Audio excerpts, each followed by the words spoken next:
If it wasn't for your vote, we would not have Joe Biden in the White House. Joe Biden shouldn't be there. Let me be very respectful of the question and tell you, look, states conduct our elections. You never want to let Washington, D.C. run elections.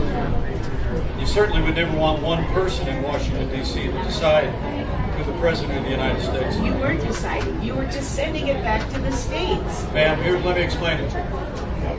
States conduct elections. Iowa, where I live in Indiana.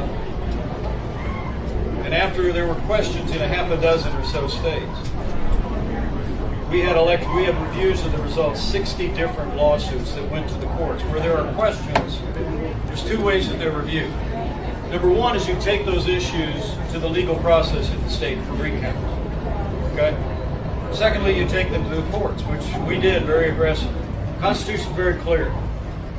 My job was to oversee a session of Congress where objections could be heard. And I made sure that objections would be recognized. So we would hear whatever evidence or whatever debate there was. But the Constitution says you open and count the votes, no more, no less. The Constitution affords no authority for the Vice President or anyone else to reject votes or return votes to the states. Never been done before, should never be done in the future. I'm sorry, ma'am, but that's actually what the Constitution says.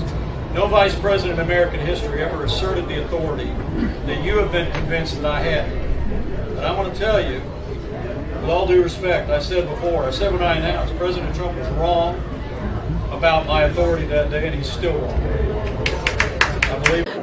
I believe he's a good man. I love the fact that he is strengthened by his faith. But I really do feel like he altered history. Would you consider supporting Mr. Pence after listening to him today? I would consider it, but he has that one hiccup.